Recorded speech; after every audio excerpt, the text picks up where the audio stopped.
Hey everyone, welcome to Reddit Readout. Today we are checking out Malicious Compliance. Story 1. It came back to bite her. I started a new job in late August. Much to my chagrin, I discovered that the business did not have a procedure manual in place for the business.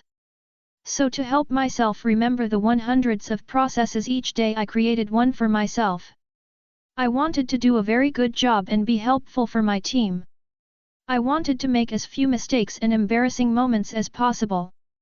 Over the last 11 weeks I've been chastised, threatened, and officially brought into meetings because I created it and told to delete it. When I was asked what was the issue with it, I was told that my manager, detests Excel because I'm not very good at it. So today in a professional development meeting we had with her boss around banking, it was decided that she would send a spreadsheet to her boss every week. After the meeting she turned to me and says, "Can I get you to make the spreadsheet for me? Thank you for the opportunity, but no, I will not." Sorry, what? Thank you for the opportunity, however you know what you need for the spreadsheet and you are more than equipped to make it. But I'm delegating it to you. Again, thank you for the opportunity, however the previous spreadsheets I created have been unwelcoming and so I respectfully decline the offer. She got mad and left for the day. I put in my notice 1 week ago. I'm not surprised that her boss didn't ring me because she doesn't want her to know she can't do the job. She told me not to have spreadsheets, so no spreadsheets. Update 1: I have a meeting with the HR team member next week. I'm off to work now. This should be interesting. I've been given the silent treatment since yesterday afternoon despite utilizing their form of communication for work-related reasons. Update 2: I'm home from work. She believes I created a spreadsheet. I didn't. It's the one that has been in the system for at least 2 years that all 5 of the other clinics use. It's the one she instructed me to use. She's told me it needs tweaking, I'm not touching it. She can tweak the heck out of it. It won't be under my name in the log. The printer has run out of ink. She's mad at the world. She ripped up me, the printer company and me. We don't plan ahead. Oh no, we didn't manage the printer supplies and so we are completely out. She was gone for a week unplanned, as was the 2IC. She denied me my annual leave saying she's decided to go. I won't be there. Story 2. You need to run a lap or you can't play at recess. This happened to me when I was in 3rd grade back around 1977. I was a skinny kid and not very athletic. I did not realize until I was an adult that I had a mild case of asthma. I could run in spurts, but any time I tried to run for more than a minute or 2, my lungs would burn and I would get dizzy, so I rarely ran for any length of time on purpose. One day at school, we had a substitute teacher and when it came time for PE, we were told to go run a lap around the perimeter of the school play field. I remember the run was about 600 yards because when we had field days, one of the races was a 600-yard dash, which was a run around the perimeter of the field. Anyway, we never had to do this for PE. We usually did some jumping jacks or other calisthenics, then just got to play kickball or foursquare or soccer for PE. I told the substitute I could not run that far and if I can just run to the far end and come back. She said just do my best. I didn't really want to run because I knew I would feel really bad if I tried. I told her again I was pretty sure I would feel sick if I tried to run the whole distance. She tried motivating me and said she believes in me and knows I was capable or something like that. She said if I didn't at least try, I couldn't play at recess. So I said okay, but be ready to take me to the nurse when I get sick. She then lined up all the kids in the class and yelled go. I started out at a slow jog and did my best to keep up with the other kids, but quickly fell behind. About a quarter way into the lap, my lungs were burning really bad, but I kept going as fast as I could to see how long it would take until I got sick so I could prove to the sub that I wasn't lying. It was about another 50 or so yards and all I could remember was that everything went black. When I came to, I was face down in the dirt behind one of the baseball backstops. I poked my head up and saw a bunch of adults walking around the field looking for something. I picked myself up and started heading back to the school building. The sub came running up to me looking horrified and asked where I was. I said I didn't know. My face and clothes were covered in dirt and I was still in a daze. The sub said something like she didn't think I was serious about not being able to run that far. I can't remember much after that besides other people talking to her while I was led to the nurse's office by another teacher. I just sat out the rest of PE in the nurse's office. I think she got fired because another teacher covered our class the rest of the day, and I also never saw her as a sub again. Looking back, all she had to do was ask some of the other kids if I was telling the truth because I was definitely the worst athletic kid in that class. Oh well, I hope she learned to believe kids a little more when they say they will get sick if they tried doing something strenuous. Story 3. Camera must be on. So I, 26F, am a new mom and just returned to work from mat leave June 1st. I work from home in a telemarketing position via chat/text selling Windows. This is important. In this time I have attended multiple virtual Teams meetings that should have been emails, attended team huddles, met with co-workers one-on-one and revised some of our best practices, all while holding my at the time 2-month-old son. 3 weeks ago we were informed that turning our cameras on for virtual meetings was mandatory and she did not care if we were put together or presented as professional for these meetings, but the expectation was to have your camera on and engage in topics discussed. She also informed me that being a parent was unprofessional. Not important to this story. So after running my plan by my co-workers, team of 10, and getting a green light. In the last 2 weeks I have attended 21 meetings. In every meeting I log into the meeting, turn on my camera and I sit out of frame of the camera on my laptop, on my office floor or to the side so I can see but not be seen, so all you see is the empty chair I'm supposed to be sitting in. But I don't move until she says so let's get started, so between my logging in and her let's get started I wear my I'm pissed at the planet face. I also participate/engage in these meetings and derail them so they end up lasting much longer than she intended and she just ends up spinning wheels with my amount of engagement, questions, interjections, corrections, and an overall obnoxious level of engagement. I have done this for every meeting in the last 2 weeks. I have a routine meeting with supervisor on Friday and will also be out of frame during the meeting. I will continue to do so until she no longer makes us have our cameras on. Your demand, cameras on. I listened. Not once did she say we had to be seen on said cameras. Story 4. Mohawks against school policy. Okay.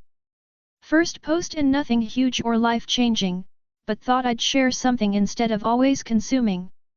Almost a few decades ago, in high school, some friends decided to cut our hair into mohawks to celebrate making the playoffs for our sport. The only problem was we went to a private school with a strict hair and dress policy. Several of us thought we might get by with it since sports were a big deal at this school and everyone was very excited for the upcoming playoffs. When Monday approached, we realized we were dead wrong. As one of our friends arrived at school, he was promptly greeted by the administration and forced to leave until his hair was back in compliance. He returned later that day with a shaved head, along with a few other friends who were also sent home. What was the policy, you might ask? It was your stereotypical collared shirt and khaki shorts/pants uniform, and it did specifically state no mohawks. It also stated hair for males must not be touching or beyond the shirt collar and must not cover more than 3/4 of either ear. Thanks to my undiagnosed ADHD and hyperfocus not allowing me to assume anything, I had done my homework the weekend before and came prepared. You see, my aunt was big into wigs in the 70s and she just so happened to still have a short-haired wig that would pass dress code. As soon as my first friend got nabbed, I pulled the wig out of my backpack and put it on. The administration knew I had a mohawk and thought I snuck by, but when they caught up to me in class they were baffled. Walked up to me and mouth open ready to pounce, only to notice and start to take in my wig, in all of its horrendous, but dress code conforming, glory. Thankfully no bickering began, but you better believe that for the next month, they checked on me daily. The season ended, I shaved my head, graduated and thought that was the end.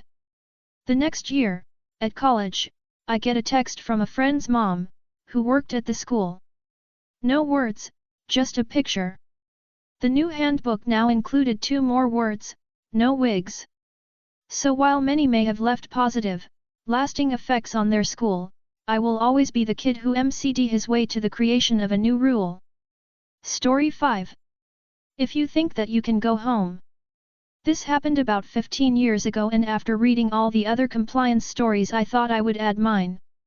I was a tool and die maker by trade then and was working an overtime shift at a Tier 1 supplier automotive stamping plant on a Saturday morning at 6 a.m. Usually if anything is going to wrong it will happen in the first 30 minutes of a press startup, since they have to align the coil and get the strip through the die. Once the presses get going, then you can start to look at what dies are scheduled to run next and check them accordingly. But if you start to work on a do and a press goes down, it will most likely involve packing up whatever you have taken out already and rolling your toolbox to the press. This is why I was waiting 30 minutes before starting any shop work. My supervisor at the time, we'll call him Rudy, came into the tool room, saw me reading paper and came over and asked what I was doing.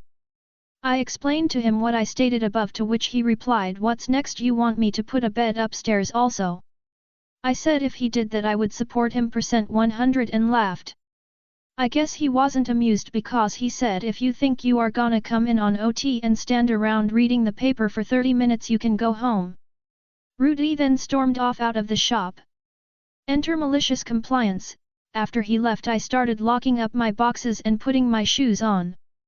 My coworker on shift asked where I was going. I told him Rudy said I could go home. About 20 minutes later Rudy comes back into the shop looking for me. He asks my coworker where I was. My coworker told him that you told him he could go home. He then told my coworker to come with him, and he was stuck at a press for 3 hours alone. If only he had been patient and trusted my judgment, he would have had 2 guys on a press call and not 1. Story 6. Tell me to go home and shave, no problem. Hello compliant friends. Obligatory, just read a post and it reminded me of my own. Back in 2010 I moved out of my folks' place to a neighboring town and got my first real job working for the Hamburger Emperor. About halfway through my 11-month stay, working in only the kitchen, we had a semi-surprise manager, aka Big Boss, visit. It was about an hour drive, so we informed they were on the way. This was a very small town, and on most days I would ask my roommate to drop me off, or I would simply walk the 30 minutes it took to get from one end of the town to the other, little foreshadowing happening. On the day of note, I had been dropped off for my shift around noon, as I was usually scheduled for lunch rushes. After working for about 2 hours the news came in, and suddenly nothing is clean or good enough. Now I've heard fast food health inspection horror stories, and I have none of my own. We kept a clean ship. Lower management, here by Little Boss, was just looking for anything and everything, and in their triggered state wasn't afraid to split hairs. And in my case, hair was their primary focus. See, my adolescent hormones had the audacity of finally mustering up enough facial hair at 19 that one could reasonably call it a 5 o'clock shadow, without being, completely, laughed out of the room. Knowing full well my ride situation, but obviously not thinking about it, Little Boss requested that I go home to shave and come back. I said yes sir. And off I went on foot. After walking home for about 15 minutes I texted my roommate, who promptly picked me up. I shaved, we got lunch, and then we drove around another 40 minutes of me on the clock while we did dumb college kid stuff. After about 90 minutes to 2 hours, my roommate dropped me a block away and I walked back in. Little Boss was pissed.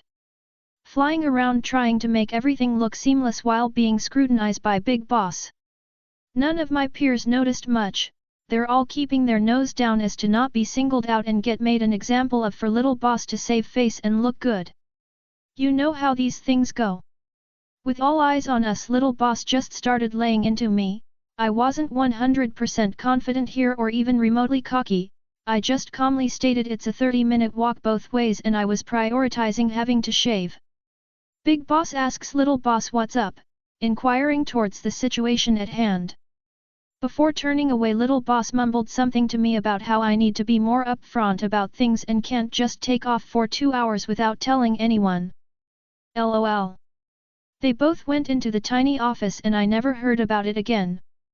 With the high turnover rate these places have a reputation for, there were only a couple of people left who even remembered.